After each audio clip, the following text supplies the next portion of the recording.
पाकिस्तान के खिलाफ लगातार भारत की जवाबी कार्रवाई देखने को मिल रही है। इस बीच आपको बता दें कि भारत ने सैन्य स्तर पर अपनी ताकत दिखानी शुरू कर दी है, जिससे इस वक्त पाकिस्तान पूरी तरीके से खौफ में है। दरअसल आपको बता दें कि यूएसए का एयर फोर्स का एक विमान जयपुर में लैंड हुआ है। इसके अलावा आपको बता दें कि कुछ घंटे पहले ही इजरायली मिलिट्री का प्लेन भी भारत में लैंड कर चुका है। तो वहीं दूसरी ओर अब ईरान भी जो है वो पाकिस्तानी बॉर्डर पर अपनी ब्रिगेड को भेज रहा है। यानी कि तीनों देश जो है इस वक्त पाकिस्तान के खिलाफ नजर आ रहा है। भारत तो शुरू से ही जवाबी कार्रवाई कर रहा है पहलगाम हमले के बाद से ही, लेकिन इस तरीके से देखने को मिल रहा है कि यूएसए का भी जो मिलिट्री प्लेन है वो भी अब भारत में आ चुका है। इसके अलावा इजरायली जो मिलिट्री प्लेन है वो भी भारत में लैंड कर चुका है और अब इजराइल भी वहां से यानी कि दूसरी तरफ से पाकिस्तान को घेर रहा है। इस बीच आपको बता दें कि पाकिस्तान के रक्षा मंत्री ख्वाजा आसिफ ने बड़ी ही बयान दे दिया है। उनका कहना है कि सीधे तौर पर जो मोदी है वो कुछ भी कर सकते हैं और पाकिस्तान को पूरी तरीके से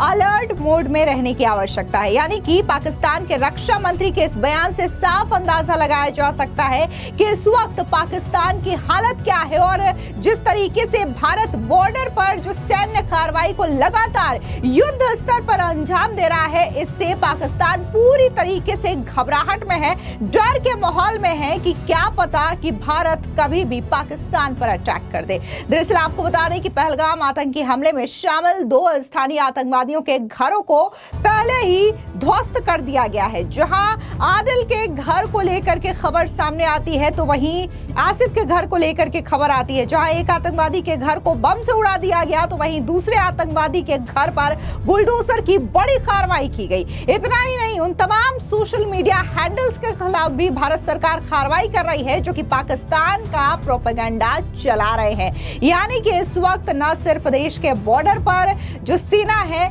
वो जवाबी कार्रवाई के लिए तैयार है, बल्कि भारत के अंदर जो पाकिस्तान के समर्थन में प्रोपेगेंडा चला रहे हैं उनको भी बेनकाब किया जा रहा है।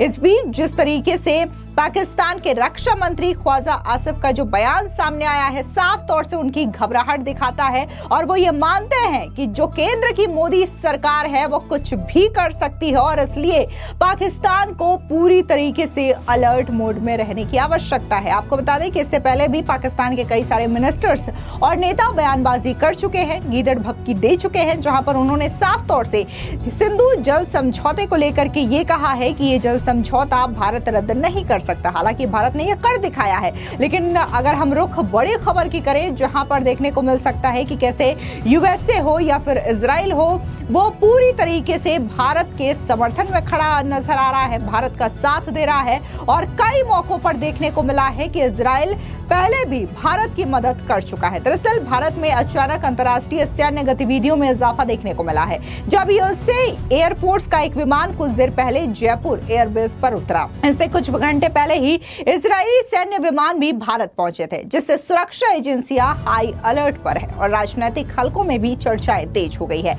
सूत्रों के मुताबिक अमेरिकी वायुसेना का ये विमान C-17 ग्लोबल मास्टर है या उससे मिलते जुलते बड़े सैन्य परिवहन विमान जैसा बताया जा रहा है। हालांकि इसकी ऑफिशियल पुष्टि नहीं हुई है, लेकिन विमान ने राजस्थान के जयपुर एयरबेस पर लैंडिंग की है, जिसके बाद से सुरक्षा बलों की गतिविधियां बढ़ चुकी है। इसी तरीके से इजरायली सैन्य विमान के भारत में पहुंचने की खबर भी कुछ घंटे पहले ही सामने आई थी, जिसने इन गतिविधियों को और भी ज्यादा रहस्यमयी बना दिया है। इन दोनों देशों का भारत के साथ सामरिक और रक्षा सहयोग पहले से ही है, लेकिन एक ही दिन में दोनों देशों की सैन्य मौजूदगी कई सारे सवाल खड़े कर रही है। विशेषज्ञ मानते हैं कि ये गतिविधि संभावित रूप से भारत, अमेरिका और इजराइल के बीच चल रहे त्रिपक्षीय सैन्य अभ्यास, सुरक्षा सहयोग या खुफिया सूचनाओं के आदान प्रदान का हिस्सा हो सकती है।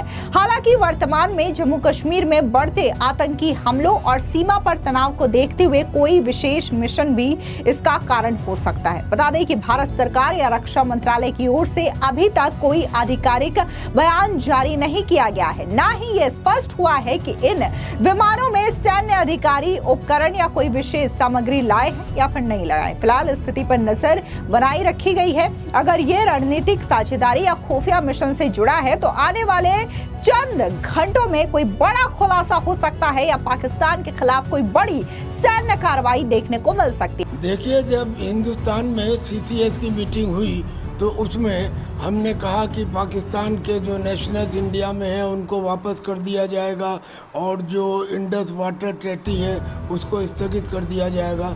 उसके बाद में पाकिस्तान के अंदर भी उनके नेशनल सिक्योरिटी कमेटी की मीटिंग हुई और उस कमेटी की मीटिंग में उन्होंने और जो बातें कही तो कही, मगर उन्होंने ये भी कह दिया कि हमारे देश के स्पेक्ट्रम में जितनी भी शक्तियां हैं उनके साथ हिंदुस्तान के खिलाफ काम किया जाएगा।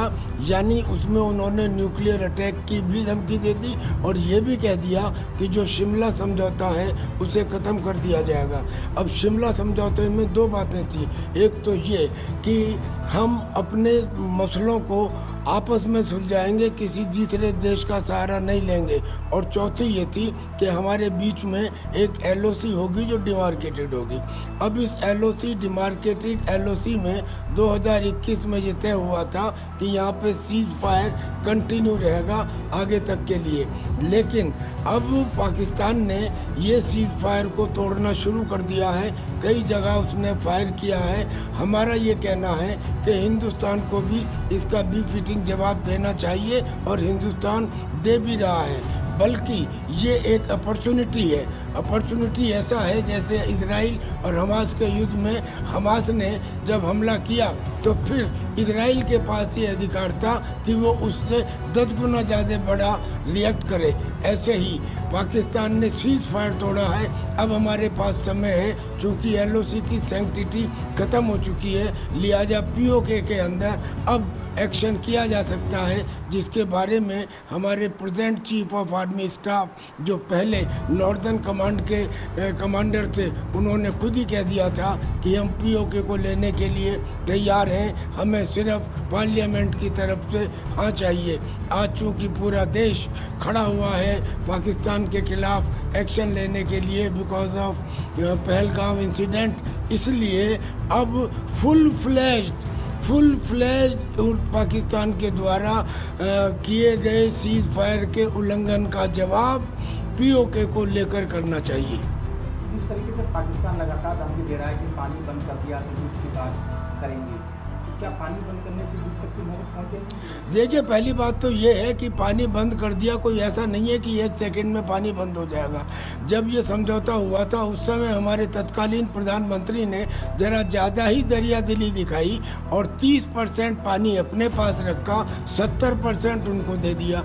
इतना ही नहीं, बोले हम आपको 70% पानी तो दे ही रहे हैं, आप नहर बनाएं, आप हाइड्रोलिक इक्विपमेंट बनाएं, उसके लिए हम आपको 6 करोड़ पाउंड भी दे रहे हैं। लेकिन ये संधि गुडविल के ऊपर हुई थी। अब जब गुडविल खत्म हो गई, पाकिस्तान ने अगर गुडविल रखी होती तो वो आतंकी हमले न करता रहता। 26/11 का अटैक, उसके बाद में श्रद्धालुओं की बस के ऊपर अटैक और जाने कितने सीज फायर के उल्लंघन, और अब तो धर्म के आधार पर हिंदुओं को गोली मारने का काम। यानी कि गुडविल तो पूरी तरह से खत्म तो हो ही नहीं गई, माइनस में चली गई। लिहाजा उस संधि का अब कोई मतलब नहीं है और इसीलिए हिंदुस्तान ने उस संधि को स्थगित किया है, अभी भी तोड़ा नहीं है, स्थगित किया है। और उसका भी इफेक्ट कल को नहीं होने वाला, क्योंकि जब तक हम उसमें डैम ना बनाएं, जब तक रिजर्वायर ना बनाएं, हमको पानी को रोक तो सकते ही नहीं है। लेकिन पाकिस्तान का ये कहना कि साहब आपका संधि से स्थगित करना एक युद्ध प्रारंभ करना है, ठीक है, अगर पाकिस्तान ऐसा बोलता है तो हम उसके लिए तैयार हैं। फिलहाल इस पूरी खबर पर आपकी क्या राय है, कमेंट सेक्शन में जरूर बताएं। धन्यवाद।